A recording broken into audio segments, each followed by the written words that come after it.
need help with addiction and don't know where to go, you can call the Substance Abuse and Mental Health Services Administration 24 hours a day. The number is 1-800-662-HELP or 1-800-662-4357. They work around the clock and will help you find what you need.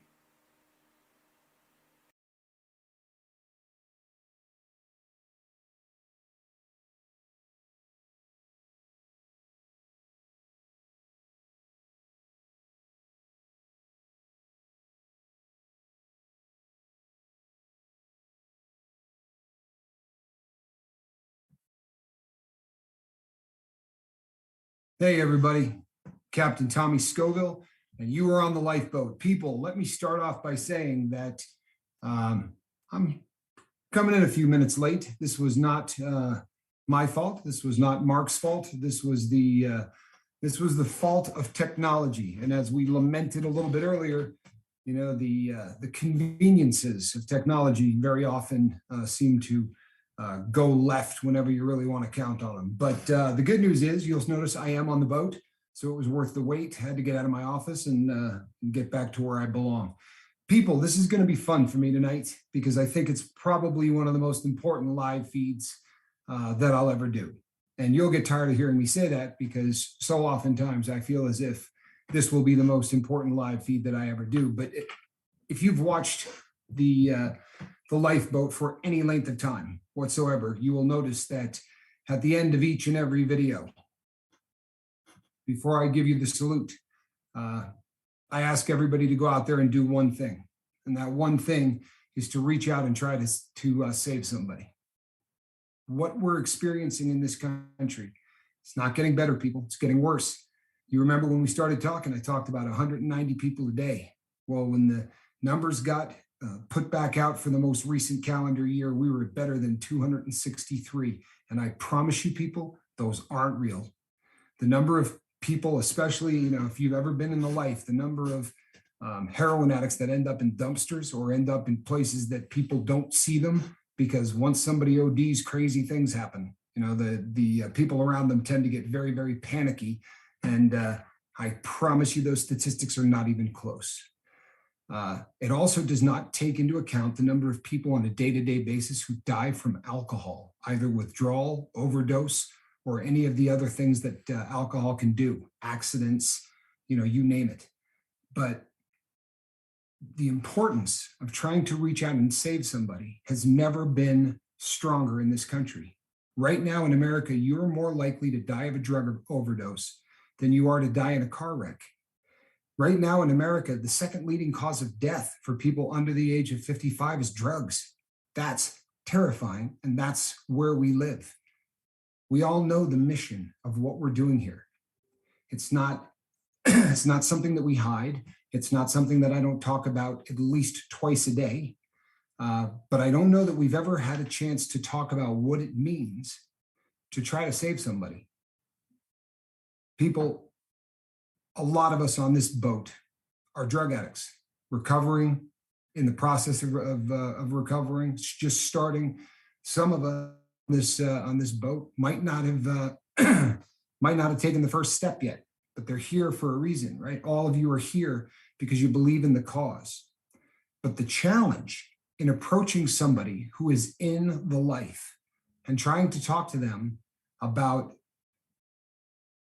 coming to a place where people are going to talk to them about getting sober is maybe the most difficult thing that anyone can ever do.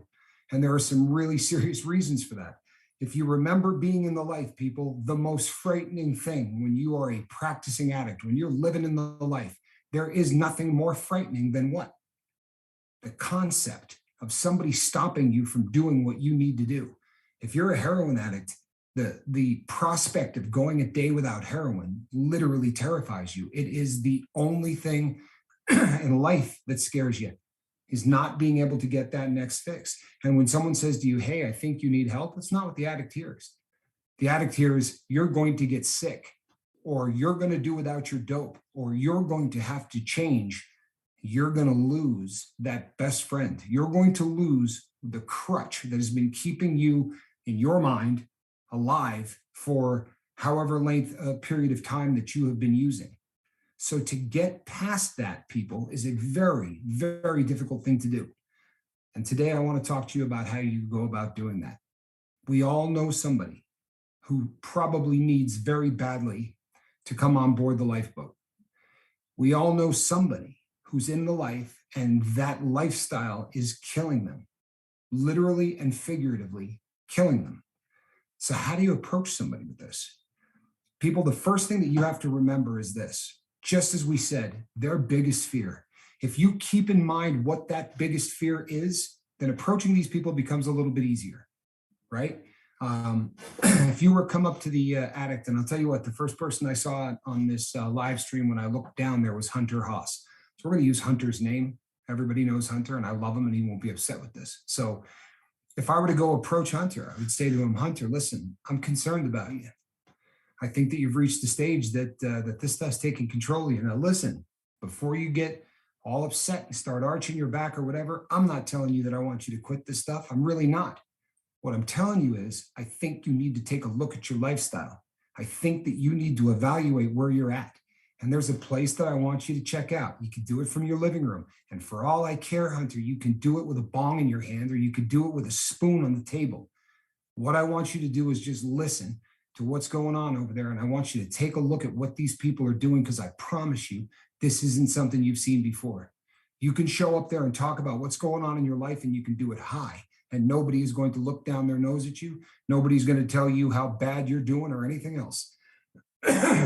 But there are some issues that you really need to take a look at in your life. And you know what, man? If you show up and you check this out and you say, hey, it's not for me, I'm not going to bust your chops. But I'm going to feel really awful if I don't take this opportunity to invite you to check this out. And people, if it's not the boat, if it's anything else, but it's the same speech. I mean, for lack of any other better way to put it, you got to tell these people that you're not trying to get them to put down the pipe today. Because if you tell an addict that, hey, man, I need you to get sober long enough to listen to this, it's not going to happen. And not only is it not going to happen, but as addicts, we have a built-in defense mechanism. Now, whether or not you all remember this from when you were a practicing addict, because let's be honest, the farther you get away from your addiction, memories fade, right? That rear view mirror, things start to get smaller and smaller in there as you move. The big glass in the front, right, where we should be looking out of, that view gets larger and takes up more. You forget exactly where you were at when you were living in that life. But for those who can remember, the number one defense was what? It was aggression and indignation. If you say to somebody, hey, man, I think you have a problem, the spine arches like a cat, right? They're ready to go.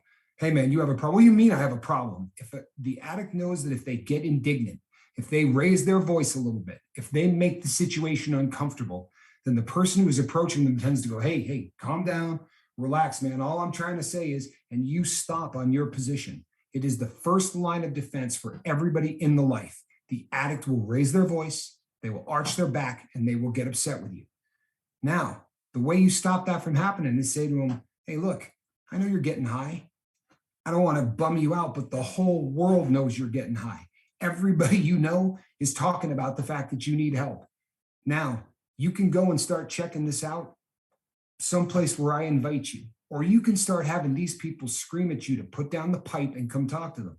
Look, you do what you do. You don't have to go to a meeting. You don't have to step into some 12-step program where people are going to stare at you. Sitting in your living room on your phone or on your computer or however you surf the web, you got an opportunity to pop into a group and listen to some people talk about what it is they're doing. And every single person there has been where you're at. They're not going to Bible thump you. They're not going to 12-step you. All these people do is they talk about a better way of living. Just hear it out. Take the time to go check it out. If you approach that addict and you do not talk about taking away his drug of choice that night, then you've got a chance. And the truth of the matter, people, is we don't need them to come here on day one and say, boy, you guys are right. I need to get sober. It's not at all how this works, and it's not how it's going to work 99.9 out of 100 times. But it's like anything else. You take them to this channel and they show up and they watch a video or whatever. And at the end of it, he says, "No, man, I appreciate you inviting me there, but I don't need help, man. I'm not messed up." People, the day is going to come where they're feeling messed up. And if you have led that horse to water, you don't have to shove their nose into it. But if you lead that horse to water, when they really start feeling like they're frightened, not of losing their buzz, but of where their buzz is going to take them. I don't know whether or not you remember that feeling. I do. Where you got to that point where, you know what? Life is so bad. At this point, I'm willing to hear them out. Life is so rotten. My existence is so painful. I'll hear them out. Joe Birdwell talked about how he came to a bunch of these videos before he decided that this was the day that he was going to stop doing meth. People, you don't have to have a person ready to quit. You have to have a person ready to listen. And if they're high, the odds of them listening are far, far greater than if you try to get them sober. It may sound ridiculous, people, but come on. Think about what it was to be an addict. You can't be that far removed, even if you're 10 years out. Remember that fear, the fear that somebody wanted you to stop. That's especially, for opiates, the thought of I'm going to have to go through withdrawal sickness drives every single aspect of what you do in life. Nothing else. That is the number one thing you think about from the time you get up until the time you nod out. It is one thought. I don't want to get sick. Now, for other people, it's the same principle. I don't want to feel normal. To the addict, normal is a state of discomfort. It is a state of sheer panic for most addicts. When you've gotten to the point that you really are that messed up, then the normal becomes high. And sober becomes that area of your life that is so uncomfortable that it has to be avoided at all costs. So when I talk about reaching out to save somebody, people, the first thing you got to do is make sure that you don't come across as somebody that's trying to take away their buzz. You just want them to hear what we have to say. Try to get them here. The second thing that I think you need to think about is this. In marketing, right? When you start working sales, there's about 50 different approaches to sales. I don't know that you realize that, but there's literally like 50 different ways that you can do a close, or you can do a presentation or a pitch or whatever you want to call it. But one, they call the drip method. And what you're doing is literally drowning somebody, but you're doing it one drip at a time. Drip, drip, drip. If you've got someone that you need to talk to and someone who is in the life, the first time you talk to them, it doesn't even matter if you get them here. Obviously, we're in a hurry because these people can overdose and die. These people can die in car wrecks. A lot of bad things happen to addicts. But if they're an individual who is going to be angry, then if you just say, you know what, man, I found a channel, you don't have to invite him the first time. I found a channel that'll blow your mind. This is a place where addicts come. They talk about stuff. There are people who are there who are high. Nobody gives them any crap. You just give them a broad thumbnail of what the boat is and then shut up. Let them go back to doing whatever they were going to do. The next time you talk to them, you drip again. Hey, you remember that channel I was telling you about? Dude, they did an interview the other night where a drug dealer apologized to the world for selling dope. Swear to you, right hand to God, that happened, right? Then shut up. But over the course of 3 or 4 times that you're talking to somebody, you just keep bringing it up. You just keep bringing it up. Curiosity often gets the best of people. And eventually someone's going to say to you, what's the name of that?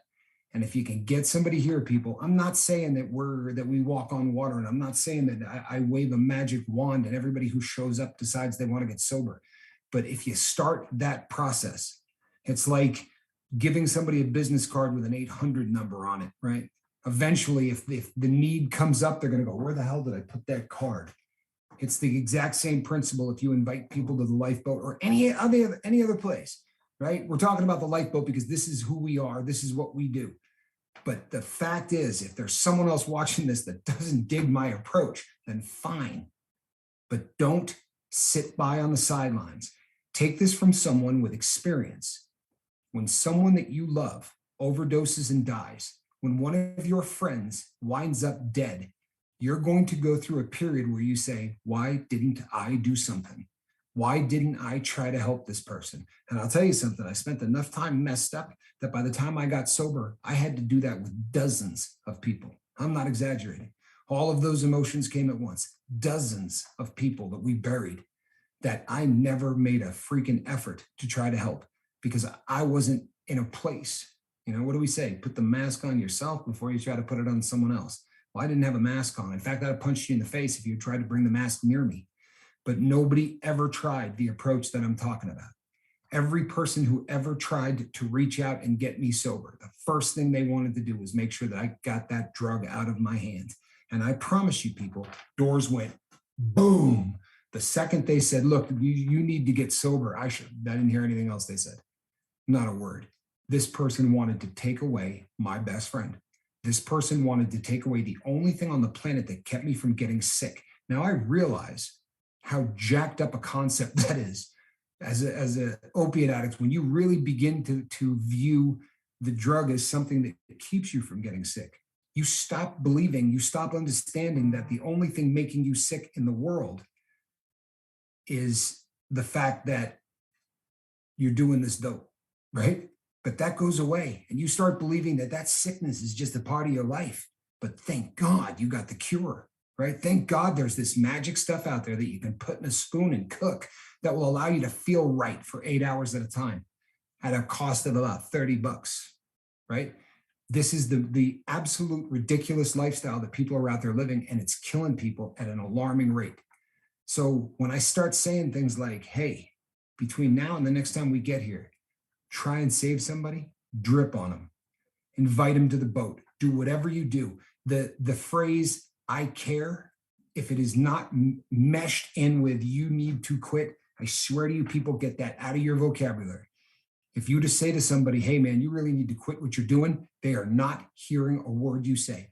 After the word quit, their brain shut down. What you need to do is just say, hey, man, you know what? I care. And I think you probably are a little out of control. You can say things like, hey, maybe slowing down might not have been be such a bad idea. People, before I squirrel away, I got to answer this question. The question was, did Chris Farley pass away the same way as John Belushi did? And the answer is yes and no.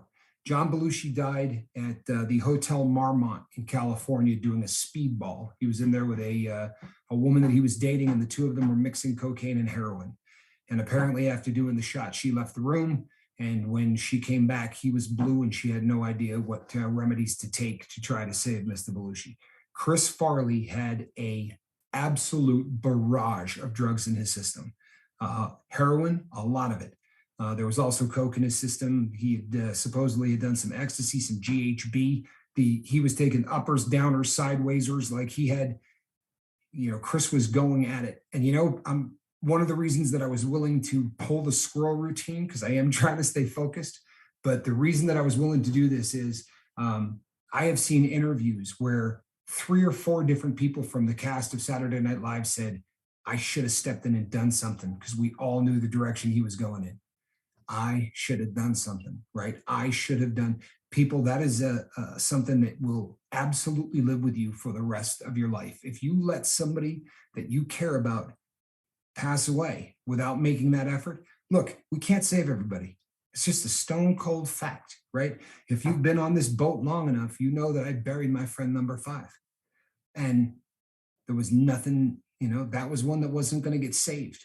But I'll tell you something, it leaves a mark, it leaves a scar that stays with you forever. I was on the phone with somebody from the boat the other day, and I can't even remember the subject matter, but it was one of the mods, and we were talking, and they just said, oh yeah, it was like number 5. And in 2 seconds, I was back where I was. I had tears streaming down my face because it's such a waste, people. It is such a waste. The longer that you do this, the longer that you hang out around people trying to get sober, one of the things that really starts to sink in is that there are 2 things about the human condition that are absolutely fascinating, especially when you view them at the same time. How fragile life is, and yet how resilient the human body is. You've seen people that have come back from some of the most horrific, illnesses and some of the most horrific injuries. The human body and its ability to repair itself is amazing. I don't care how bad you have beat yourself on drugs. If you can get clean and get sober and get away from it, the things that will happen to you and the speed that it will happen at just starts coming back. You really can get not only back to where you were, but better. There are those horrible before and after pictures you see of usually they tend to pick ladies, but you see guys as well, where they show people that just look like they're in the prime of their life and they're killing it and they look great. And then they show you the 16-month later photograph, and crystal meth has literally turned this person into a skeleton, and they are, bags under their eyes, sores all over their face, and they just look like a shell of who they previously were. Just recently, somebody had shown me one of those type of pictures, and they sent it to me via a text message. And I immediately snapped back to them and said, hey, in the future, don't send me these, right? I don't find anything, funny about them. And I really don't enjoy looking at somebody that goes from hell, and back. And the person said to me, no, dude, read the clip. And it was actually a case where when I was looking at the meth, that was the before picture. And this beautiful woman was standing there in a pantsuit and had come back from looking like Schmeagol, right? Like looking from Gollum from Lord of the Rings into a beautiful young woman standing there in a pantsuit and looking absolutely incredible. This is what we are capable of in terms of bouncing back is absolutely phenomenal, but how fragile our life is in terms of it being snuffed out. So one of the other things, people, that you really need to keep in mind as we talk about all of this too, is that the internet is allowing people to do things that they have never done before. There are the ability to get drugs online, and I don't mean going to India pharmacy or Canada pharmacy and getting a prescription, although that's easy. But you can go to Instagram today, and if you spend 15 minutes, you will find drug dealers on Instagram that literally advertise as drug dealers on Instagram. You want to buy 5,000 tabs of alprazolam, or you want diazepam. I mean, they're selling Xanax and Valium and anything else, and they'll mail order it to you. This is the world that we're living in. And because of this, people, you've got a whole army of cats out there that are now abusing benzodiazepines, opiates, sleep pills, all of these things at the same time. They're stacking one respiratory depressant on top of another respiratory depressant. People, I'm not a doctor, but I want to tell you something. I've brought more people back from the dead than you would possibly believe. Over the course of my time as a practicing addict, I watched people overdose every other day.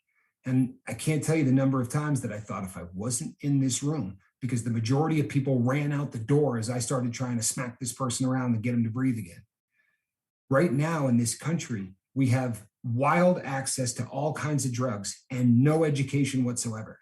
So you got people out there eating Xanax and eating OxyContin, and it is a absolute death sentence. On top of all of that, the statistics of the fact that now when you buy from that guy on Instagram or anybody that's slinging you pills on the street, for about $600, you can buy a pill pressed, right? You get a pill press, you get some polyvinyl chloride, right? Same crap that they make PVC pipe out of, and then a little bit of food coloring. And you can literally crank out OxyContin 80s that don't have any oxycodone in it at all.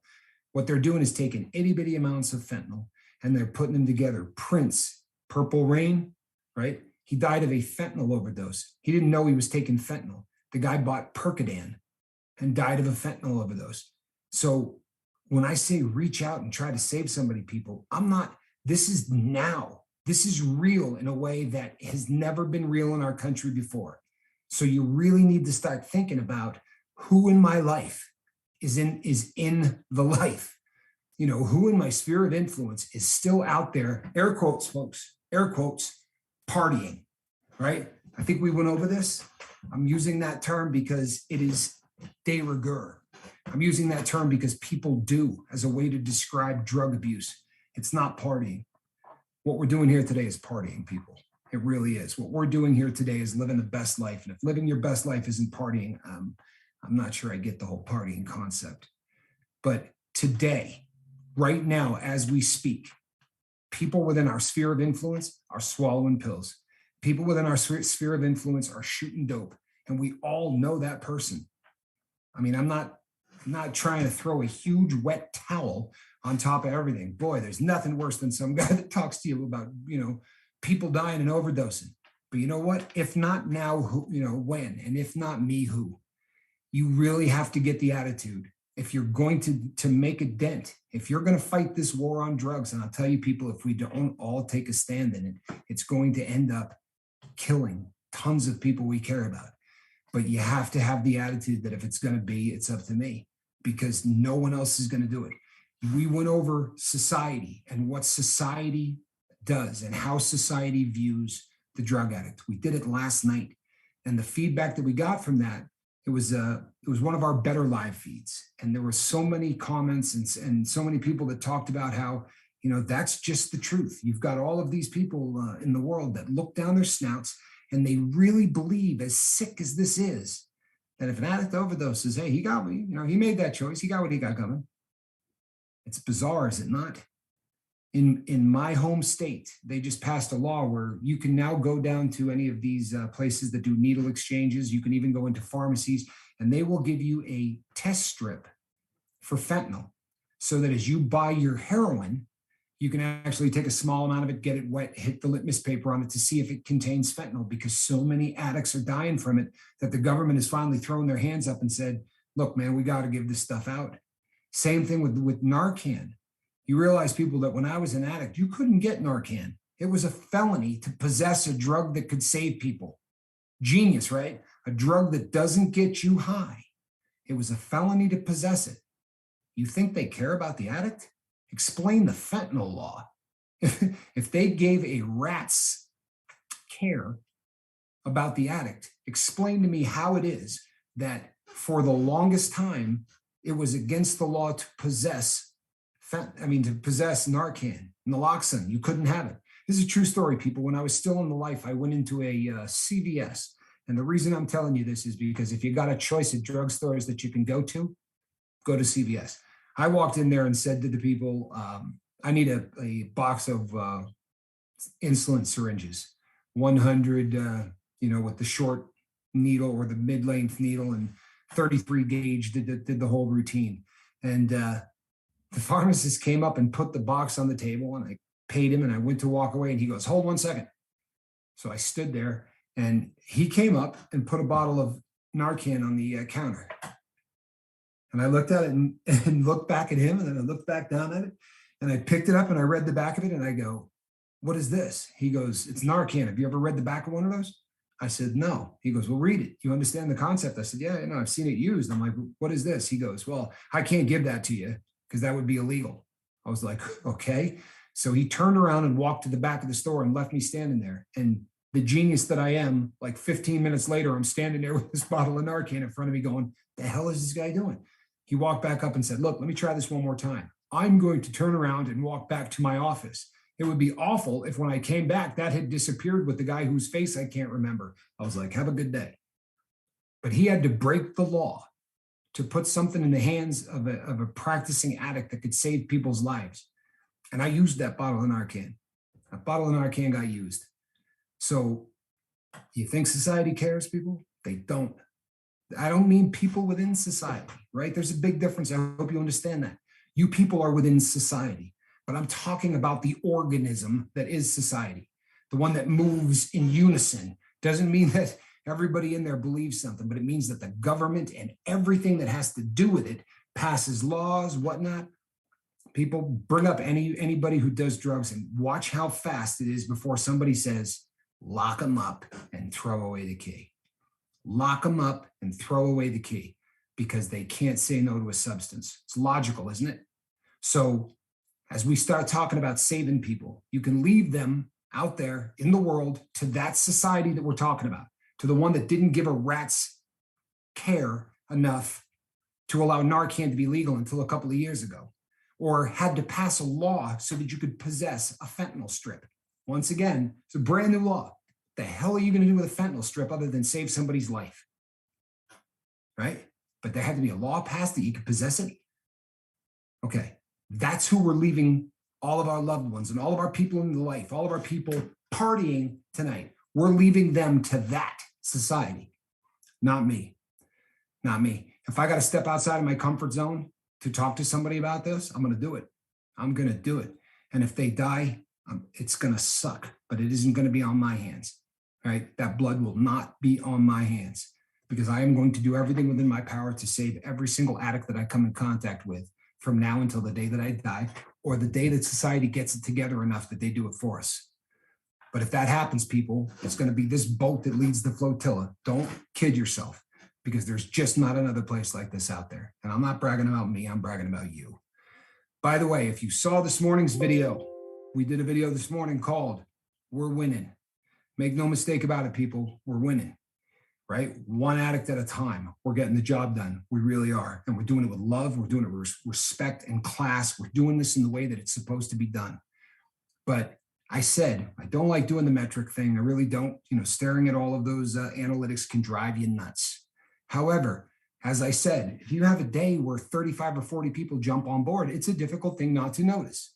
That's something that's going to get your attention. When I made that this morning, I didn't realize the fact that I probably would need to update it about 30 or 40 minutes later, and then about 30 or 40 minutes later. We have a really ripping momentum right now, people. A lot of folks are coming on the lifeboat. While that's happening, truthfully, it's like anything else. If you got a car that's rolling and you try to push it a little farther, it's a pretty easy thing to do. If that car is at a dead stop, try getting that thing rolling. So you understand what I'm telling you? I'm telling you that right now, the time to invite people to the boat, because whether it's subconscious or whether it's not, when somebody checks out a channel and goes, I see what they're doing. And the next time they go back, they're like, damn, did they get 200 subs in 2 days? People begin to believe that there is a phenomenon. It's just the feeding frenzy nature of what goes on in social media. Now is the time to try to help somebody because they're going to take us seriously for stupid reasons. But I promise you, it is going to lend us a type of validity that we haven't had before because this is great. And people, I'm not going to cry when it slows down, but I sure as hell I'm going to celebrate while it's happening because that just makes sense. So people, the moral of the story is in about 30 minutes or so, after we do some question and answer, we're going to get off of this. And when that happens, once you get a piece of paper and write down anybody you know that's got a risk of dying, because I'll tell you something, as uncomfortable as it might be to have that conversation, I don't want you in the comment section saying, my friend Terry overdosed on dope the other day, or my friend Karen just had man, don't let that happen. Don't let that be something that is on your conscience, because I'm telling you right now, it's going to be one of those things that doesn't go away very easily. Thank you, people. Now what I would like to do is open this up to the brains of the operation, my nodding partner. Mark, how you doing? I'm doing okay. Sorry guys for that. Really was on my end that time. It wasn't like anybody's particular fault, just technical garbage, especially when you run something from what is that, Tommy, 10 states away. Yeah. Sometimes it gets a little bit wonky, but we got it under control now, so we're good. But yeah, I love this subject. This is one of those things that I think is probably up there in the top 2 or 3 that people need to hear. Because like you said earlier, let's face it, most addicts are not going to go search for help. Somebody's going to have to bring it to them. And there's a lot of discussion around all of that. And there's a lot of different theories. There's a lot of different thought processes on all those. But I think if you come at it with, again, I have to say this, love, it won't fail. Even if they don't get help, you're still not failing them. It's just not how you should feel. And again, even though the addict's not looking for help, doesn't mean that they're not going to accept it. And, again, I got to go back to the biblical references. You got to sow the seed. That's what it is. Sometimes you got to let that seed grow, and it takes a minute. Sometimes it takes a very, very long time. But if you just think about it this way, if you never put that seed in the ground, how's it ever going to grow? It won't. So you have to start that process somewhere. And in other processes like that, I mean, somebody else might be the one that comes up and is able to pick up where you left off. Where you couldn't succeed, somebody else will. But yeah, I just think that's a, and in, the discussion would actually could even go to, like, well, is Kiss Freak in here? Is he in here tonight? I didn't see. You know what? He actually reached out to me. I believe that he's working 12-hour days. He's going to be sleeping in tonight. Okay. He's back on a real schedule. Because anybody living north of the border here knows that they have facilities up there where they go in and the nurse will sit with them and let them do their drug. And they make sure that they're safe. Heroin clinics. Yeah. And they're like little cubicles. I mean, really, honestly, that's what it looks like. You guys could go look at it yourself. And you oftentimes wonder, what's the best route there? That would be a very hard thing for an American to accept, especially like conservatives and all that. But, at some point, we got to stop the dying. I mean, if there's nobody left to save, what are we doing? It just doesn't make any sense. And, Tommy talked about the Narcan. I got a little story on that too. I can share just really, really quick. Where I work, in the industry that I work in, which is lawn care, obviously that lends to a lot of addicts because they don't, you don't get pee tested, none of that kind of stuff. You just walk up and you start doing your job, so there's nothing there to worry about. So there was a kid that lived in my town and actually started working out there, and he'd moved up here from Florida, and I'm in Indiana. He was telling me, because I said, "Man, you look rough today." He's like, "Yeah, we had a pretty bad night last night," and he had lost a friend to an addiction, and he himself was using at the time. They are now, they do what they call overdose parties. They will overdose on purpose and start smacking each other with Narcan. And that, it just blew my mind. But, and those are the kinds of things that it's like, Narcan is the best thing out there. It really is. But we can't let our kids do that kind of stuff. And I think that's where this discussion comes in. Because if you're not talking to somebody, you can't stop them from doing that kind of stuff. And I think it's important, And again, like I said, I'm on board 100%. I think everybody should have Narcan on them at all times. I mean, because it's really that rampant. This is an epidemic. It really is. You want to talk about, COV plus math, let's tackle this opiate stuff first. Right. I mean, honestly.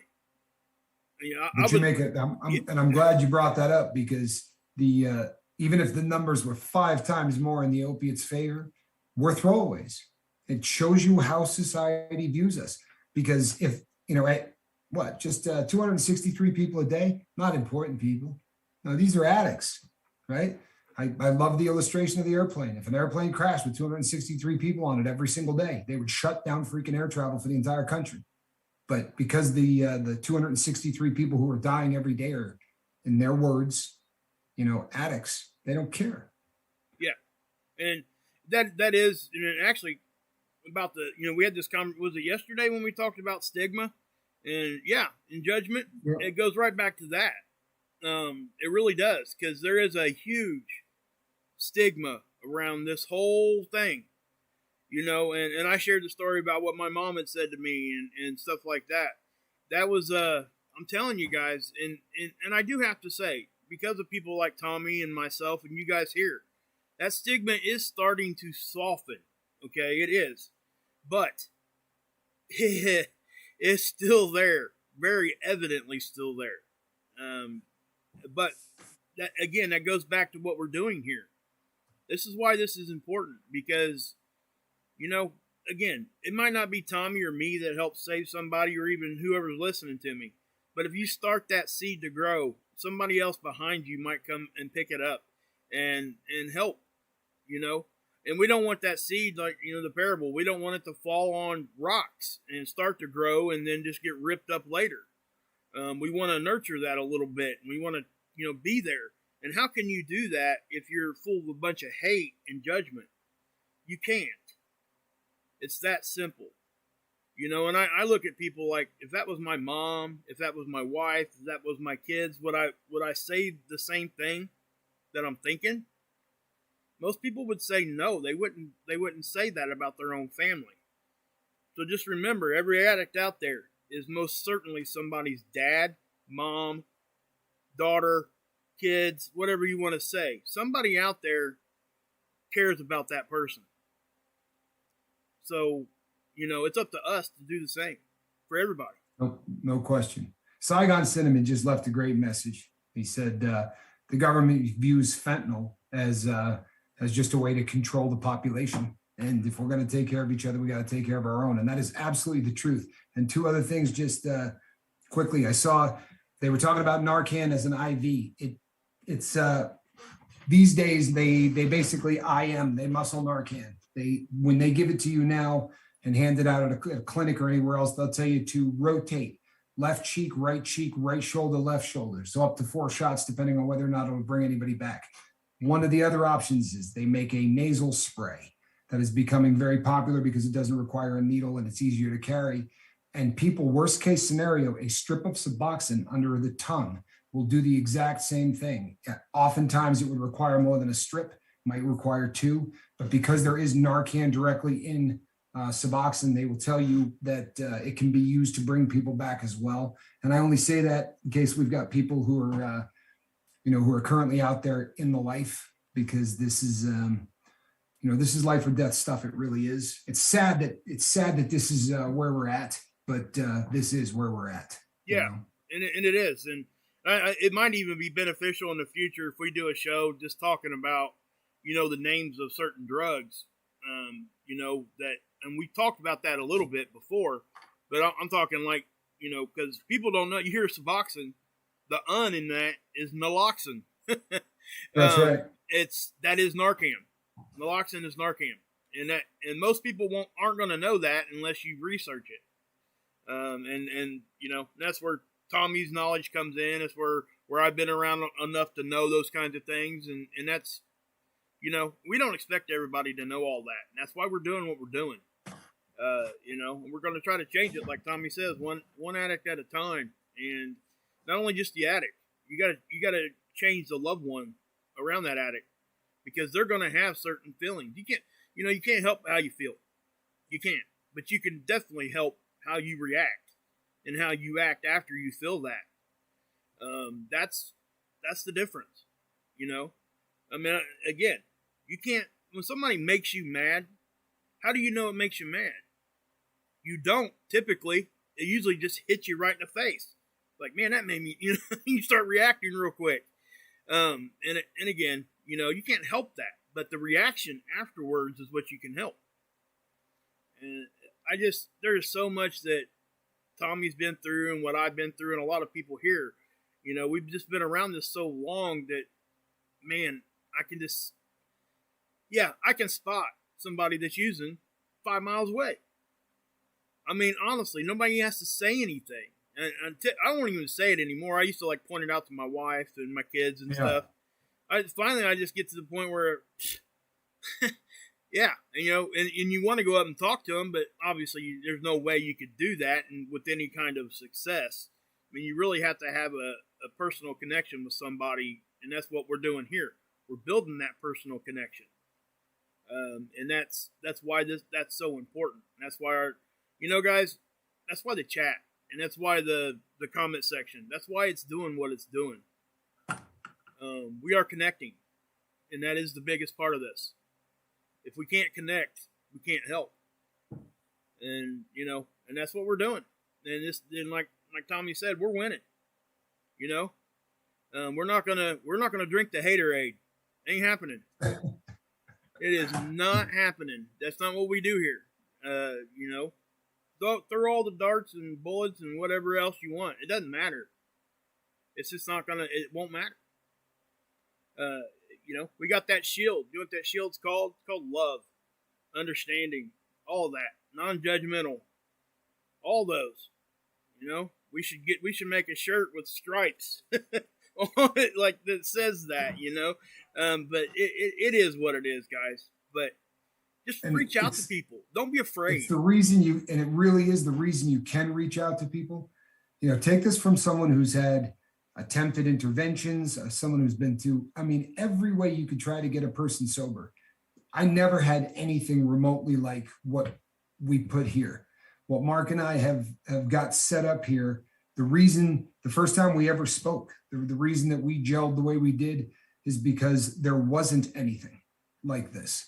I mean, we talked about it. If there was an approach to try to get people sober where they didn't say, boy, you really blew it. You know what I mean? Like your first, the way they look down the nose at you, if you're a second class citizen, or if you're treated like a third or fourth class citizen, from the first contact that is made, the first thing you do is try to rebel. The first thing you do is it becomes a us versus them. And if, them is people trying to help you, then us as the addicts, they start thinking that anybody trying to help is a jerk. And in all honesty, there's something to that. So to come to a place, if you're new to the lifeboat, you've probably not been in the comment section where somebody said, I'm not going to lie to you, I'm wasted right now. And I promise you, people, if you want to take that to another sobriety channel and watch what happens, I mean, they literally are going to say, what are you doing here? This isn't a channel for, my goodness, right? Of course, this is a channel for that. You want to turn away somebody that's in the life. That just makes a tremendous amount of sense, doesn't it? Yeah. Those are the people that need help. And it's definitely a different field. There's something else there too that we can talk. Oh, by the way, Fly, thanks for the super chat. Just wanted to say that real quick. Love you, appreciate you. Anyway, yeah, now I forgot what I was gonna say. Happens to the best of us. I really did. I lost it. My gosh, oil them gears, man. Oil the gears. Goodness, but yeah, man. I don't know. It's just a really hard subject. And, I know what I was going to say now. Sometimes we catch a lot of flack or whatever. People make comments or however this happens about triggers. You can't talk about this subject without some of the triggers popping out. You can't. So what I'm saying is you can't eliminate those. And we've talked about that before.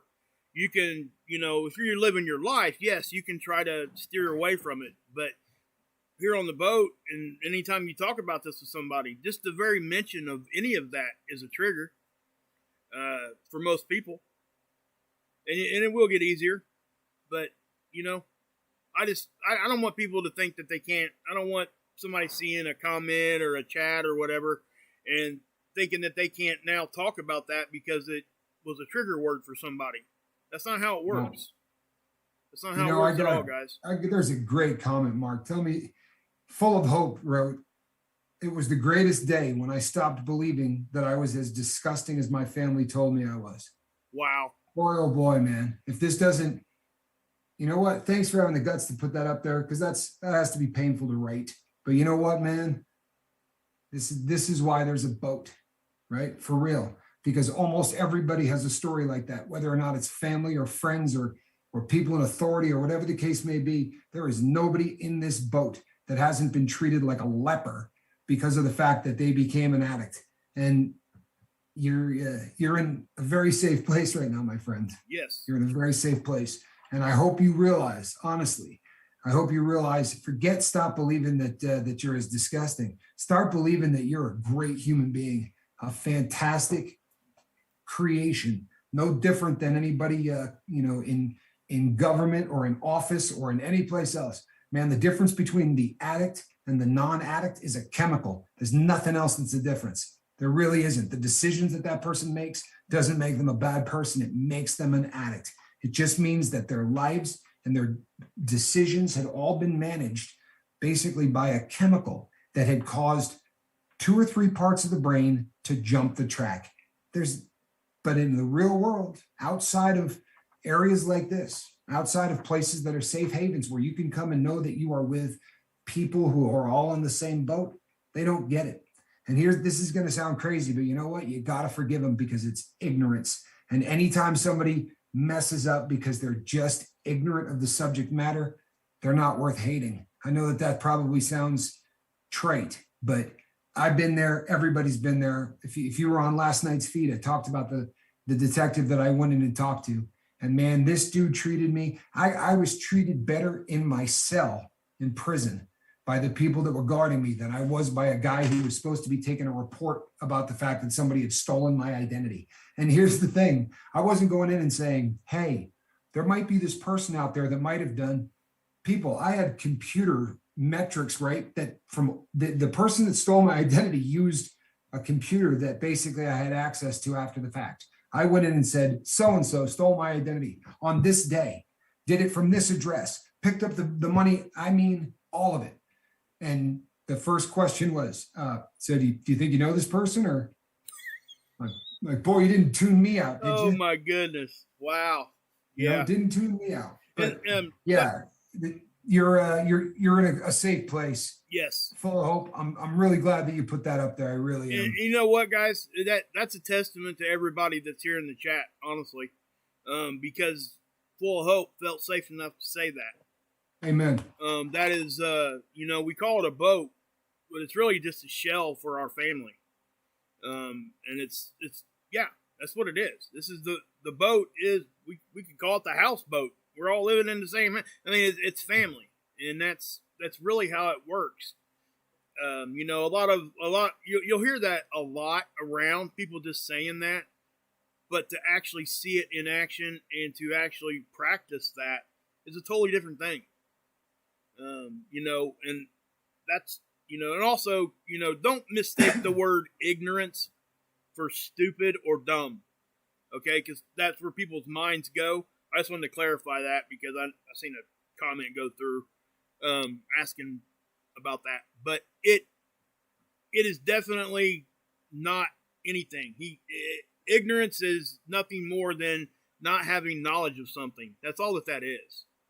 That's what that means. It's not a dig at anybody or anything like that. And the comment wasn't bad. It was just, but yeah. Sure. So I just want to make sure. It literally just means lack of knowledge. Yeah. And why wouldn't there be?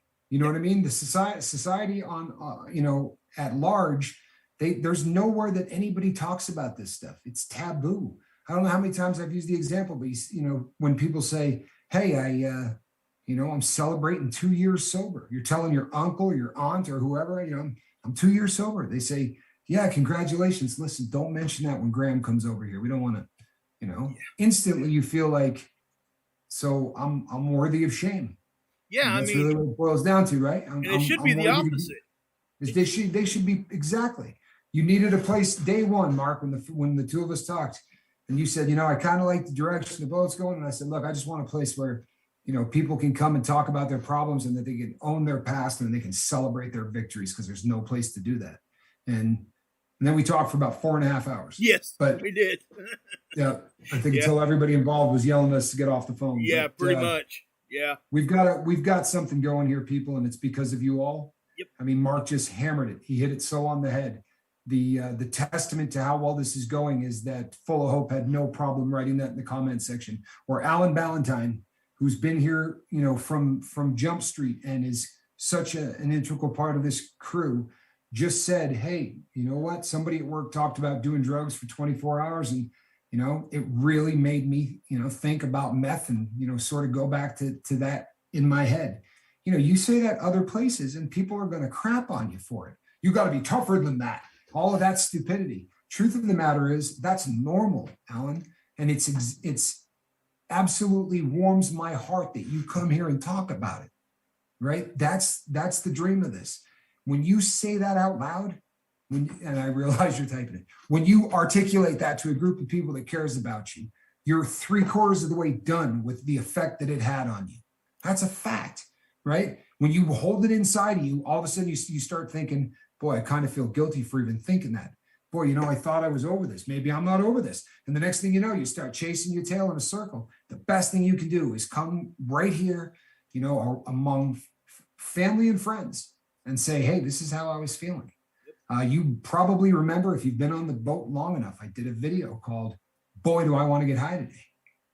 It was one of the roughest days that I've ever had. And yeah, I wanted and the first thing I said when I came on is don't don't mess this up. I'm not going to get high, but I want to.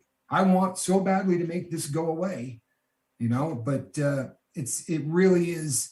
It's essential that there's someplace that you can come and do exactly what you're doing here. And I thank you all so much. Yep. That you let Mark and I hang out on this boat, because it's such an integral part of both of our sobrieties and both of our programs. That's so on point, honestly. And I think that's, if anybody that came here from my channel, you guys know I've spoke about going to positivity all the time, right? Because what I report on is negative. A lot of the stuff I have to say is negative. It's just the nature of what I talk about. But I'm always searching for a positive venue, positive outlet to pull people to. And this is what I was looking for. And people like Mark Pyers, all that stuff. It's nothing about love. And that's really what I needed, for myself. I know it sounds selfish, but I needed that for me. And that's what it is. At some point, even though we're trying to help others, you still have to be somewhat selfish for yourself. Sometimes you have to. It's just not, you can't get around that. You have to make sure that if you need something, you have to have a place to come ask for it. And this is one of those places. And I would say this too. We got the Facebook group. If one of the mods want to throw that down there in the comment section, that would be awesome. And that Facebook group, that's an immediate contact point, pretty much. And if you find you can't get a hold of anybody, and God forbid, I mean, honestly, I can't see at this point not being able to get a hold of somebody here, but maybe you can't. Well, just try to go through some of the older videos and look for a title that might help you. You can go back and watch those things, and just to hear the positivity and the love in it might help you. So if you find yourself in a spot like that, thinking that you want to go use again or whatever, or pick up that bottle or whatever, just give yourself 5 minutes to go try something different real quick. And I promise you, most of the time you'll get that moment of clarity that we so often talk about here. Yep. All right, Hunter Haas, you have a good night. You know something, while you're on the same subject, because this is exactly what you're talking about. People, there is also a little chat forum that is basically another offshoot of the Facebook page. Reach out to Flaming Jackson. We had it up for a second, but the way it was set up, every invite that went out automatically sort of enrolled somebody, and it was a situation where you can't enroll someone that doesn't. So you want to be a part of that chat. It's great. It's just positive stuff. It's very similar, but again, you talk about a forum that there's always somebody there because there's alerts to it.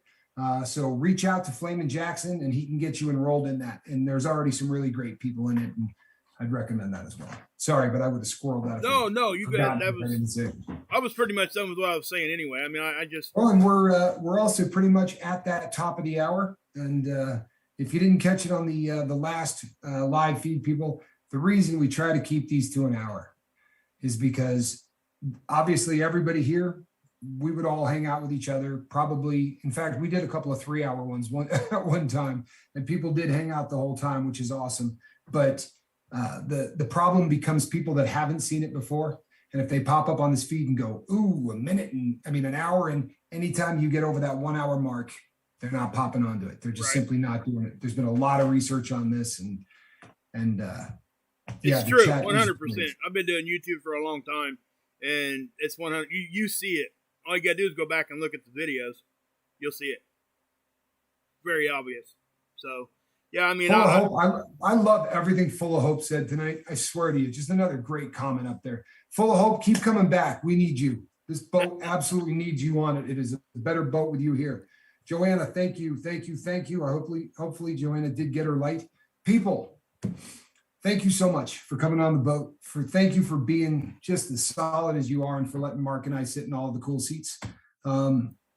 Between now and tomorrow morning at 8:00, when we all meet again, you know what I want you to do, people? I want you to go out there and I want you to try to save somebody. I am Captain Tommy Scoville, and that is Mark Wages. Beautiful. We will see you, people. God bless.